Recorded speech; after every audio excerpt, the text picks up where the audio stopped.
Distinguished guests, Your Excellency, thank you so much for this opportunity to be with you here today. It's a tremendous honor and privilege that I stand here before you in this great hall, delivering this inaugural lecture to my dear colleagues and friends. It's always a special occasion when so many significant people are gathered in one room, but more so when they are here for me to hear my meditations on all matter of intellectual content. I want to begin by thanking the Institute of Security and Global Affairs, and specifically my colleagues from the Terrorism and Political Violence Group, who had the gumption to hire me all those years ago. Here I'm looking at my colleagues Edwin Bakker, Bart Schuurman, Jelle van Buren, Janine de Rooij van Zuidwijn, and Sanneke Kuipers for having the wisdom to score me so highly on the interview panel. And ever since then, I've had the space and time to pursue my work at the highest of levels while engaging with some of the finest students and scholars anywhere, whose job it is to ask me challenging questions while I push them to pursue the boundaries of existing knowledge. I also want to thank the Institute Scientific Director Joachim Hoeps for his steadfast support and dedication in effectively putting me in this spot in such a fleeting time. There are numerous other colleagues at the Institute with whom I engage on a day-to-day basis, and you're all fun, fabulous, and fantastic to have around. And I could not have wished for a better bunch of people to bump heads with. This is, after all, the bastion of freedom. And now to the task before me, which is to lay out the landscape in relation to understanding the concept of radicalization and how I see the future of the field of radicalization studies evolving over the next few years, specifically in relation to how I aim to take it forward. Being in this part of Western Europe is an important opportunity given the proximity to our European partners and institutions. But also, being in the Netherlands is a very distinct space in relation to operating in the higher education landscape in a way that requires me to be at the forefront of my discipline, while education itself continues to evolve through ever more colorful ways of teaching, learning, assessing, and researching. That is, it is only within such a place as the Institute of Security and Global Affairs and at a university such as Leiden that it is possible to carve out the field of radicalization studies in the way that I am proposing to do so. Just like the Institute, the field of radicalization studies is not necessarily to be pinned down into a pigeonhole or as a subfield of another major discipline such as international relations, political science, security studies, sociology, anthropology, or even psychology, but rather radicalization studies is at the cusp of the intersection of these disciplines. Given the extensive focus on the concept of radicalism, extremism, and terrorism since the events of 9/11, which is the entry point into this particular field of expertise, thinking about radicalization has certainly evolved. It began with a very urgent need to understand how terrorism aimed at inducing mass casualties could be best understood and how to limit the problem by focusing on reversing strands of ideological thinking while cutting off the head of the snake, which is at the forefront of networks and associations that tie together a centrally organized structure with its various tentacles across the world. Radicalization at this point in history was all about preventing terrorism. The concept was understood as an outcome that needed to be halted from occurring.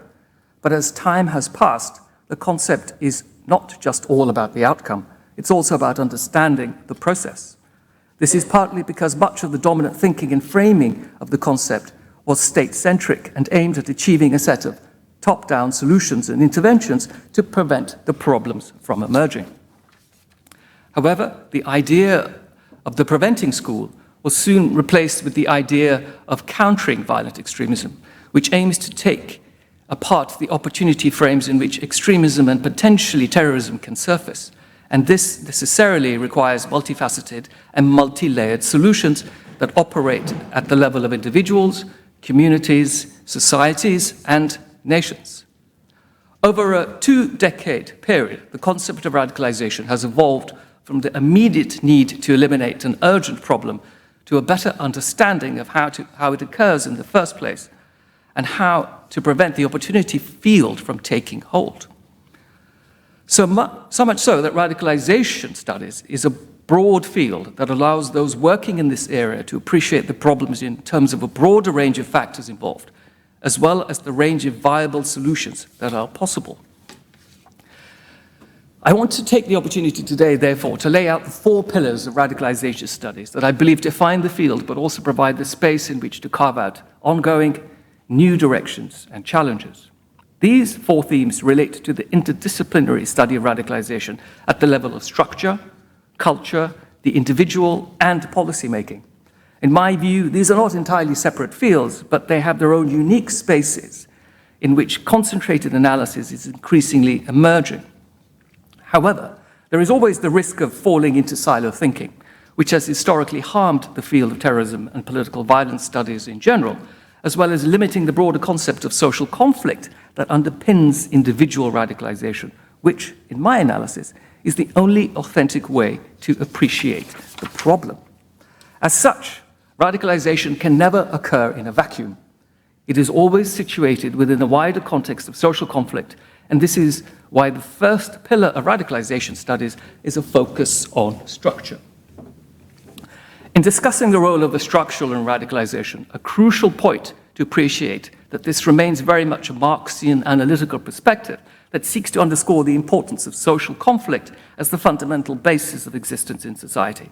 That is, there is a perennial conflict between those who have and wish to hold on to what they have and those who wish to seek and are prepared to struggle for what they wish to materially possess. This is a classic formula that defines the Marxist political economy and sociological model that has remained intact because fundamentally, at the heart of its formulation is a critique of capitalism. And as capitalism continues to reinvent itself, so does the nature of its critique.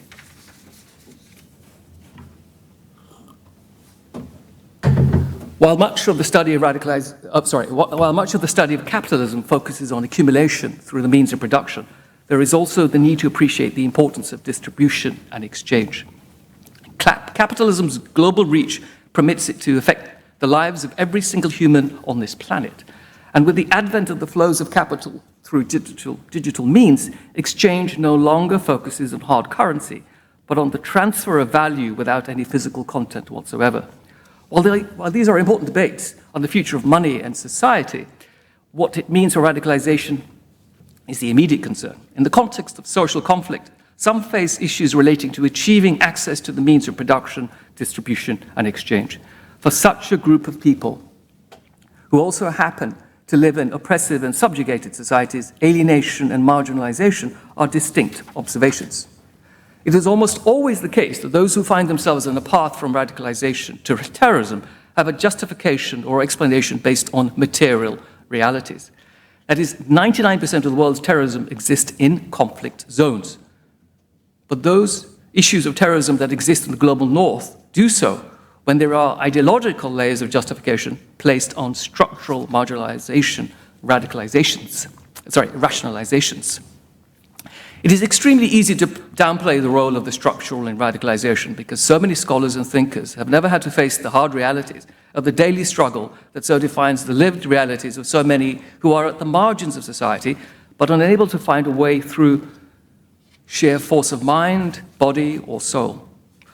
When Muslim minorities are implicated in 21st century terrorism in Europe, the ideological justification is funneled through a warped religious interpretation that has its roots in the Middle East and in other parts of the Muslim world, experiencing their own long-term experiences of coming out of colonialism and imperialism, often in states in which elites regularly mobilize Islamist ideals to keep the masses at bay. This may well be somewhat of a controversial observation, but we need to be reminded of the fact that 16 out of the 19 hijackers on 9/11 had their origins in Saudi Arabia. And the 4,000 European-born Muslims who went to join the so-called Islamic State during the mid-2000s were all, quote-unquote, made in Europe. The so-called Islamic State's Islamic State functioned as a state, with ministries and policies that very much looked and work like a state. These European-born Muslims, along with 40,000 others from the rest of the Muslim world, needed an opportunity to be heard and appreciated when their original societies suppressed opportunities for social recognition and acceptance. In Europe, individuals face the suspension of the realm of possibility in relation to hybrid or multicultural identities on the part of individuals, comfortably bridging the reality of a society far removed from that of their parents or grandparents. The vast majority of European-born Muslims continue to aspire to balance their existence without compromising any sense of being European or Muslim. But some of the structural realities are too great for some, and the consequent effects on the psychology of the vulnerable leads to individuals seeking meaning, belonging, and in some cases, redemption elsewhere.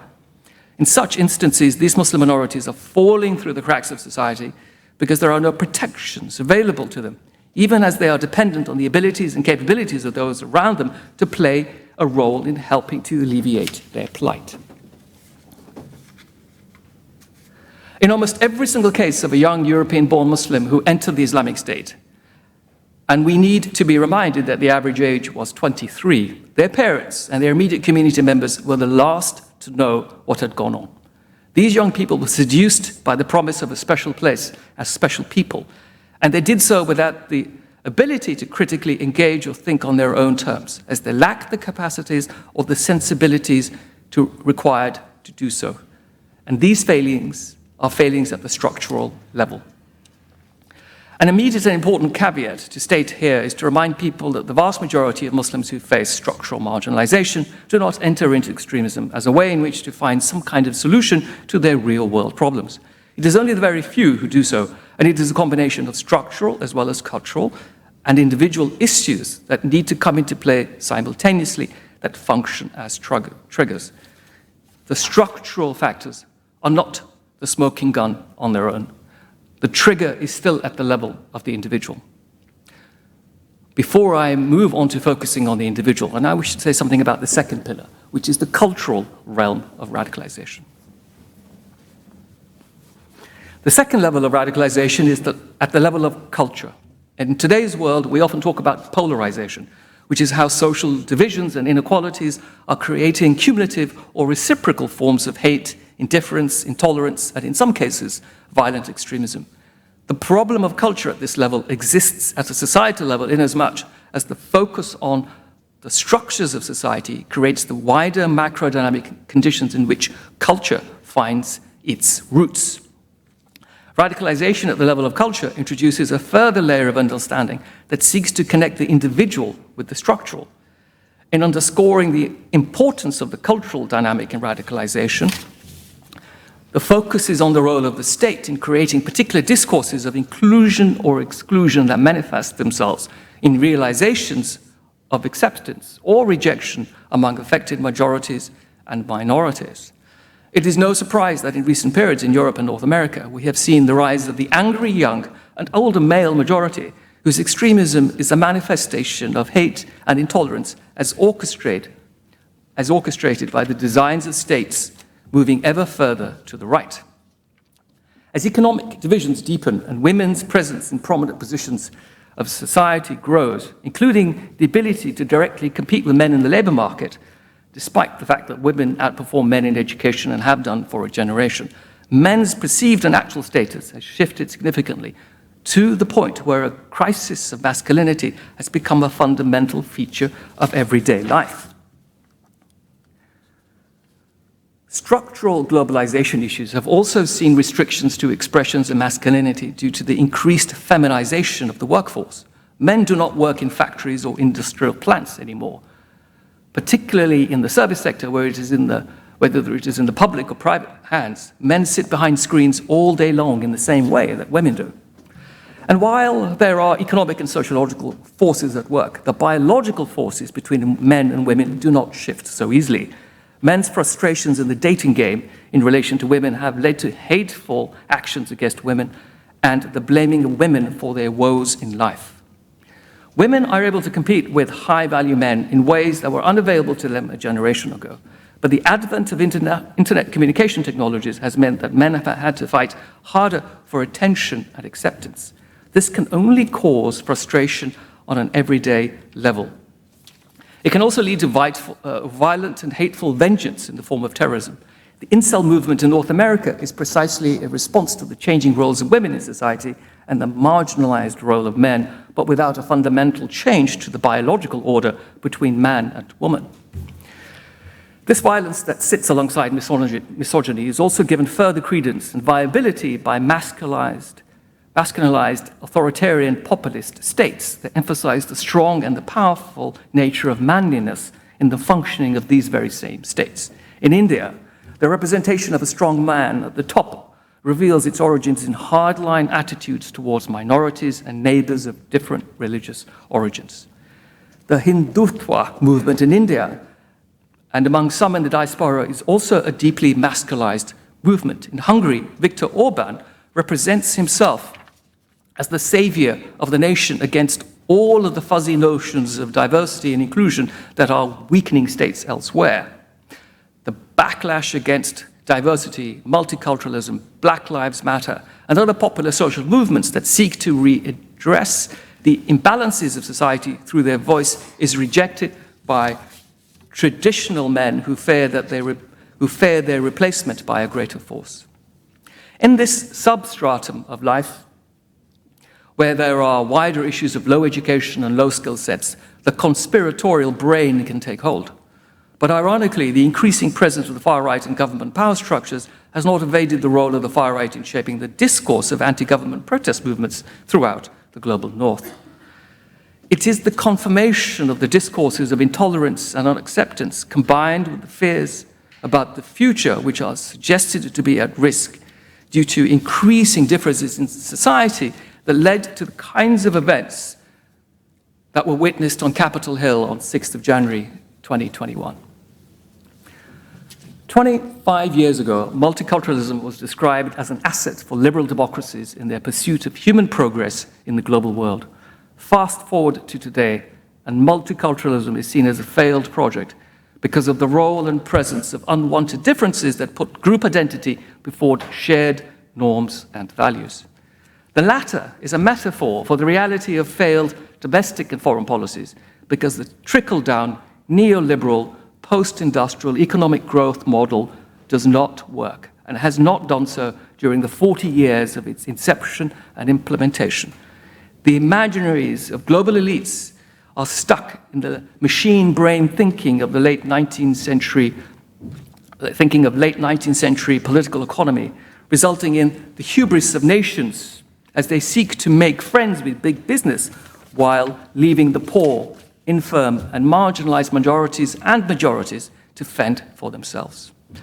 In this disjuncture, certain angry people have no real voice in reality, but are prepared to believe the unbelievable to alleviate immediate perceived or actual stresses in the hope of a better future.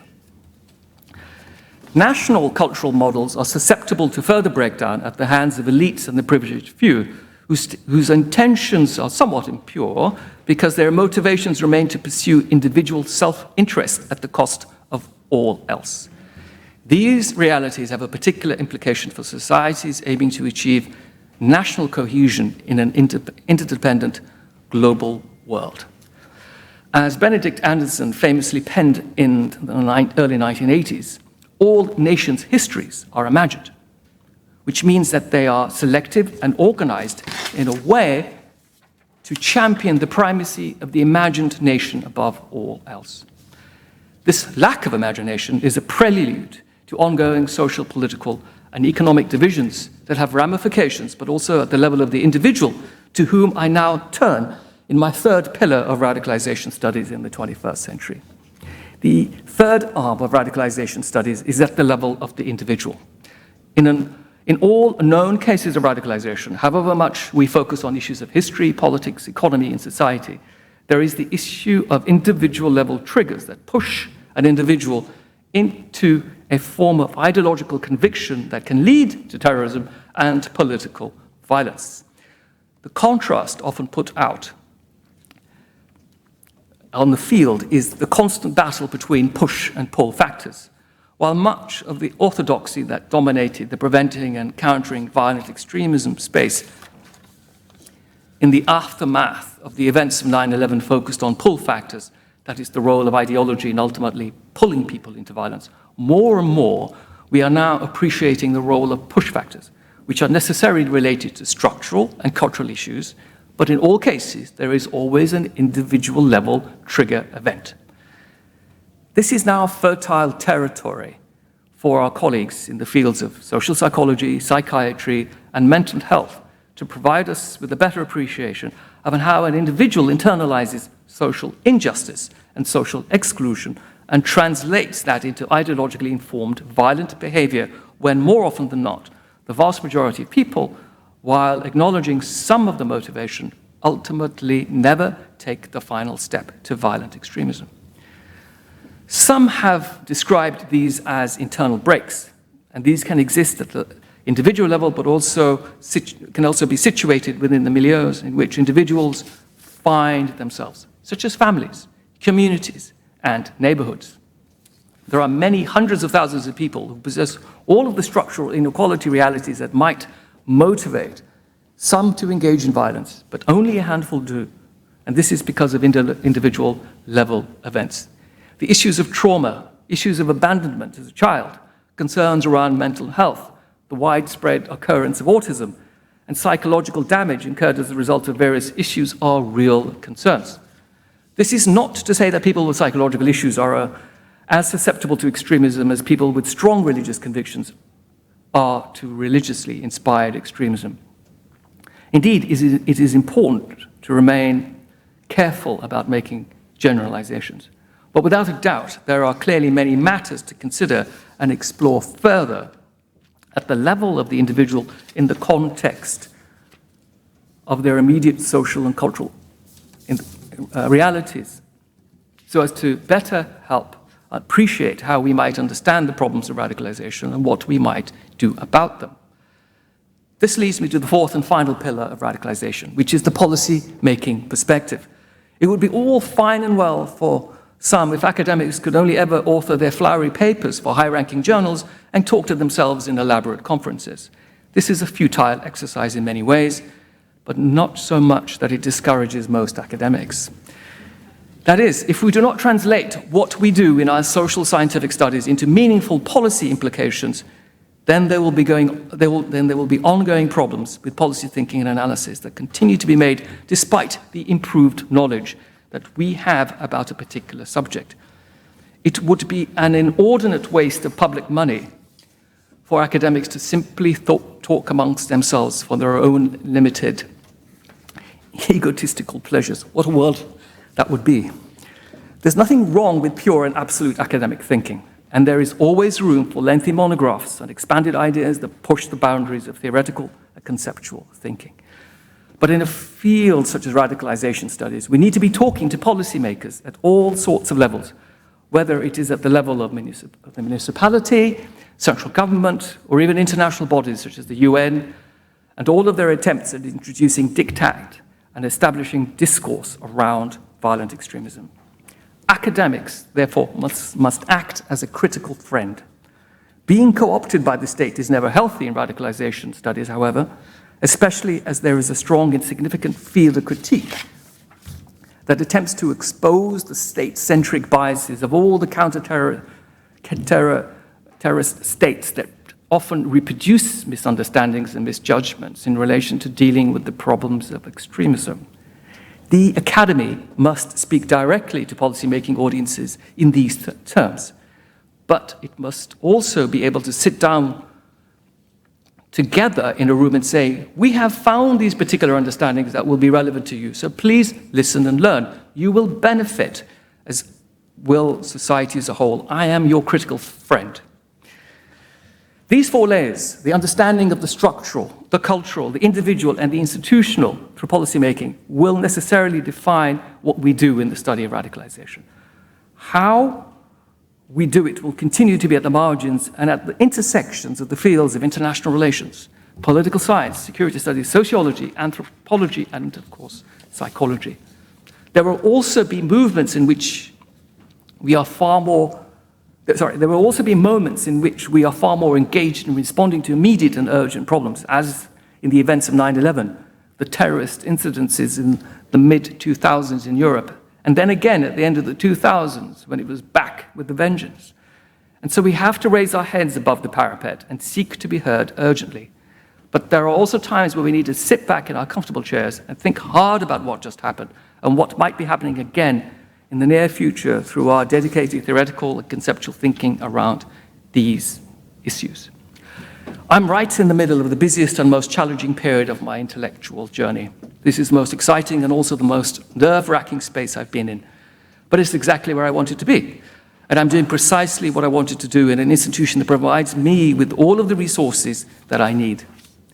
My job is to continue producing sound academic work, not only in the best journals in the field, but also to continue knocking on policymakers' doors to remind them of the importance of keeping their approach balanced and correct.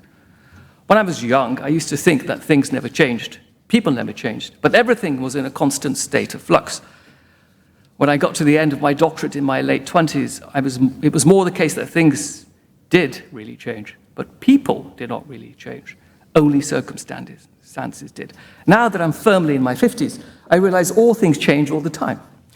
Matters have altered dramatically since I was a child in the late 70s and early 80s, when the Cold War was still raging on, when nuclear weapons were discussed on political talk shows every weekend, when traditional post-war welfare, post-war model norms were being ripped apart and replaced with the championing of the individual, and people adapted well or were left behind in the survival of the fittest dynamic that could be described as monetary policy, neoliberalism, and globalization.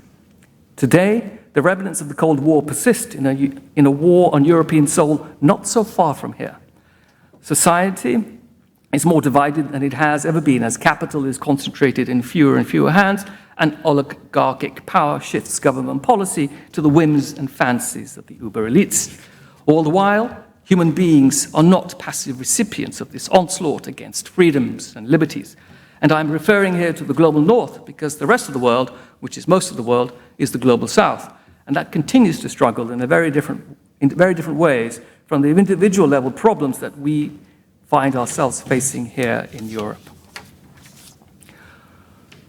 What is also interesting is that human brains have transformed. Students in my classes have no living memory of issues of terrorism other than the war on terror and all that is brought into their lives. The same students don't know a world without the internet or mobile communications. The same young people also learn very differently than I did at school over 4 decades ago. No more chalk on the board, where exams involved 3-hour handwritten essays all the way into my master's degree. Today's young people have digitally wired brains in ways that are beyond what I could have imagined, and these continue to evolve at a rapid rate. As someone who has spent the vast majority of the intellectual development time in departments of sociology, my political sociological critique of the state and its policies and practices has remained intact, and it continues to be significant in my appreciation of the study of radicalization in today's world. Much of what we understand and value in terms of radicalization exists as a result of states' failures to look after and support minorities and majorities on the margins of societies that continue to widen rather than come together as oligarchic powers erode governments' abilities to provide checks and balances against the rudimentary but always predictable forces of neoliberal capitalism. So with this, I come full circle to the pillars of radicalization, which focus on the structural, the role of the nation, and the cultural representation of its people as a basis for an individual to react to their structural marginalization with individually motivated violence that seeks to redress a sense of themselves lost in the workings of society. It is an acute irony that some resort to self-annihilation to determine a sense of self-actualization or self-realization. While these challenges can be neatly understood across European landscapes, they also exist throughout the rest of the world, where there are even greater polarities and divisions at play. And often, terrorism is merely a reality of conflict zones that have a deep history of exploitation, and misappropriation. Radicalization focuses on loss and the need to reclaim a sense of self that is in opposition to the framing of the other, where this shared space has been lost by forces beyond the individual's control to shape it in their own terms. I see the direction of the study of radicalization as a multifaceted and multi-layered approach to social thinking that focuses on the macro, the meso, and the micro, but where it is the individual that faces the brunt of the challenges, that face them head-on in forms of terrorism and violence, which will continue to maintain our interest in the academy while we remain a critical friend to government and policy thinkers who often need to hear what they need to hear rather than what they want to hear. Let me leave you with a quote, if I may. Mahatma Gandhi once said, "Learn as if you will live forever. Live like you will die tomorrow." With these words and these thoughts, I'm grateful for your time and attention, and I look forward to advancing this research agenda now and for the foreseeable future. Thank you.